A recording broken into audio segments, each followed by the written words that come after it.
जय हिंद दोस्तों, मैं हूं आपका दोस्त चेतन विस्पुते। दोस्तों, अभी अभी थोड़ी देर पहले मैंने एक वीडियो अपलोड किया था और वहां पर जीएसटीआर 9 और 9C के ड्यू डेट एक्सटेंशन का मैंने अपडेट दिया और उसके तुरंत बाद ही और एक न्यूज आ चुकी है और टैक्स ऑडिट की जो ड्यू डेट है उसे भी बढ़ा दिया गया है। तो इसे समझना बहुत जरूरी होगा कि किस तरह से हमारी ड्यू डेट रहेगी आगे के लिए।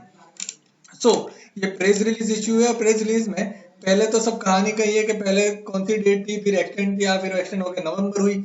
अब उन्होंने न्यू डेट जो है वो इस पैराग्राफ में कहा है।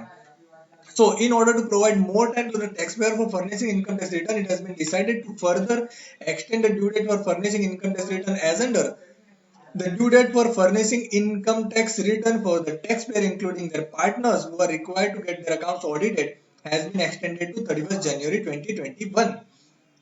जिन लोगों का ऑडिट होने वाला है इनकम टैक्स एक्ट के अंदर, चाहे वो 44AB में हो, आईडी में हो, पार्टनरशिप फॉर्म हो, नॉर्मल अकाउंट हो, उनको जो ड्यू डेट रहेगी आईटीआर की वो रहेगी 31 जनवरी 2021।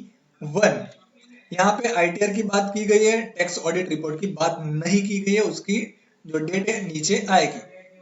अगला है the due date for furnishing income tax return for the taxpayer who are required to furnish report in respect of international or specific domestic transaction has been extended to 31st January 2021। तो जिनका international या specific domestic transactions है उनके लिए भी ITR file करने की date जो है, इनकम टैक्स रिटर्न फाइल करने की जो डेट है वो 31 जनवरी 2021 हो गई है।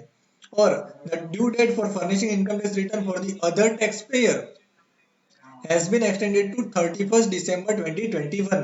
अदर टैक्स पेयर मतलब जिनका ऑडिट नहीं होने वाला है, जिनकी ओरिजिनल ड्यू डेट थी 31 जुलाई जो बढ़ के हुई थी 30 नवंबर, अब उसे एक महीना और बढ़ाकर कर दिया गया है 31 दिसंबर 2020, यानी कि एक महीने का एक्सटेंशन और है।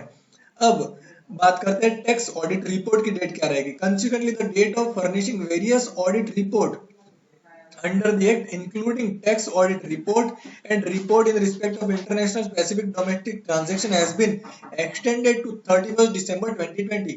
so ऑडिट के केस में जो ऑडिट रिपोर्ट फर्निशिंग की जो ड्यू डेट रहेगी वो रहेगी 31 दिसंबर 2020, यानी कि जो अब थी अक्टूबर 2 महीने का एक्सटेंशन दिया गया है। मेरा जो व्यू था, मेरा प्रिजम्पशन था मिनिमम वो जनवरी तक जाना चाहिए था, बट एनीवे दिसंबर मिला है तो ये 2 महीनों में काफी कुछ काम हो सकता है। अब अगला और एक रिलीफ दिया गया है, जिनका सेल्फ असेसमेंट टैक्स 1 लाख तक का है उनको इंटरेस्ट कब तक नहीं लगेगा। Accordingly, the due date for payment of self-assessment tax for the taxpayer whose assessment tax liability is up to 1 lakh rupees has been extended to 31st January 2021 for the taxpayer mentioned in para 3A, 3B and 31st December 2020 for the taxpayer mentioned in para 3C।